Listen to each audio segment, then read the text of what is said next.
دیکھنے اور سننے والوں کی خدمت میں آواز اردو لندن کی جانب سے یوسف ابراہیم کا آداب۔ نثر نامے کے سلسلے کا ایک اور مضمون آپ کی خدمت میں جو 2 حصوں پر مشتمل ہے۔ یہ مضمون محترم مبارک حیدر کی کتاب تہذیبی نرگسیت سے ماخوذ ہے، جس کا عنوان ہے تمہید کے طور پر۔ آواز یوسف ابراہیم، ہدایات سیف اللہ سیفی، پیشکش لندن اردو وائس۔ حصہ اول۔ پچھلے چند برسوں کے دوران میں مسلم امہ نے دہشت گردی کے سلسلے میں بڑا نام کمایا ہے، لیکن دہشت گردی کے واقعے سے پہلے بھی ہمارے مسلم معاشرے عالمی برادری میں اپنی علیحدگی پسندی اور جارحانہ فخر کی وجہ سے ممتاز مقام پر فائز رہے ہیں۔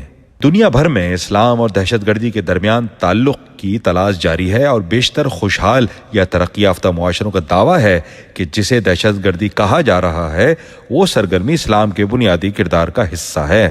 دوسری طرف سے مسلم معاشروں کے نمائندہ سیاستدان اور دانشور مسلسل وضاحت پیش کر رہے ہیں کہ اسلام میں تشدد اور دہشت گردی کا کوئی تصور ہی موجود نہیں۔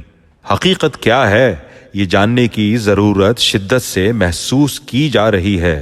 بالخصوص یہ سوال بہت اہم ہے کہ مسلم معاشروں میں موجودہ تشدد کی لہر کے خلاف احتجاج نہ ہونے کے برابر کیوں ہے۔ ظاہر ہے کہ جو عناصر تباہ کاری کے موجودہ عمل میں لگے ہوئے ہیں، انہیں اپنے عزیز و اقارب، اپنے پڑوسیوں اور اپنی بستیوں کی طرف سے نفرت کا سامنا نہیں۔ اگر کسی معاشرے کے رویے میں کسی عمل سے سخت نفرت موجود ہو تو وہ عمل پھل پھول نہیں سکتا۔ مثلاً عورت کی آزادی اور مذہبی آزادی کے خلاف ہمارے معاشرے میں نفرت موجود ہے، تو ان آزادیوں کے پنپنے کا سوال ہی پیدا نہیں ہوگا۔ لہٰذا کہیں نہ کہیں تشدد اور تباہ کاری کو کوئی ایسی تائید حاصل ہے جو اسے توانائی مہیا کرتی ہے۔ تشدد اور تباہ کاری کا یہ عمل، جس نے دنیا بھر کے مسلم عوام کو عالمی معاشروں کی نظر میں مشکوک بنا دیا ہے، حتیٰ کہ بر صغیر ہند اور افغانستان کے مسلمان خوف اور نفرت کی علامت بن گئے ہیں۔ کیا یہ عمل چند لوگوں کی سوچ بگڑنے سے شروع ہوا ہے؟ کیا مسلم معاشرے دنیا کے دوسرے معاشروں کے ساتھ چلنے کو تیار ہیں؟ کیا بر صغیر ہند یعنی بنگلہ دیش، بھارت اور پاکستان کے مسلمان جدید دور کی تہذیبوں کے ساتھ امن کی حالت میں رہ سکتے ہیں؟ کیا افغان قوم کا کردار ایک علاقائی تہذیب تک محدود رہ سکتا ہے؟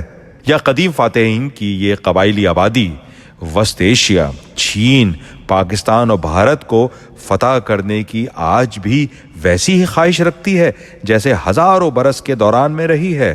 اور سب سے بڑھ کر یہ کہ دنیا کی موجودہ تہذیبوں سے مسلم تہذیب کا ٹکراؤ کیا نتائج دکھائے گا؟ کیا عالمی آبادی جو مسلمانوں کی آبادی سے 4 گنا بڑی ہے اور جس میں امریکہ، روس، یورپ، چین، جاپان، بھارت جیسے منظم اور مسلح معاشرے شامل ہیں، اپنے ملکوں کی تباہی برداشت کرتے رہیں گے؟ دنیا کے مختلف ملکوں میں سفر کرنے والے مسلمان دوران سفر جس تجربے سے گزرتے ہیں، میں بھی کئی بار اس اذیت سے گزرا ہوں۔ مجھے اپنی اذیت اور اپنے عزیز و اقارب، اپنے دوستوں اور ہم وطنوں کی اجتماعی تذلیل پریشان کرتی ہے۔ اپنی اولاد اور آئندہ نسلوں کی بے بسی اور بربادی کا تصور بے چین کرتا ہے۔ میں پاکستانیوں کی اس نسل سے ہوں جس نے ایک جدید اور مہذب پاکستان کا خواب دیکھا تھا۔ ہم نے 1960 اور 70 کی دہائیوں میں قدم قدم پر اگتی ہوئی امیدوں کی فصل دیکھی، پھر اپنی آنکھوں کے سامنے اپنی خاک اڑتی دیکھ کر ہم بربادی کے عمل کو روک نہ سکے۔ ہمارا معاشرہ جہالت اور نرگسیت کا شکار ہوتا گیا اور قوموں کی جدید انسان دوست تحریکوں سے کٹتا چلا گیا، نیند میں چلتے ہوئے ایک معمول کی طرح جسے عامل نے اپنے کھیل کے لیے سلا دیا ہو۔ بقیہ اگلی قسط میں۔ بہت شکریہ۔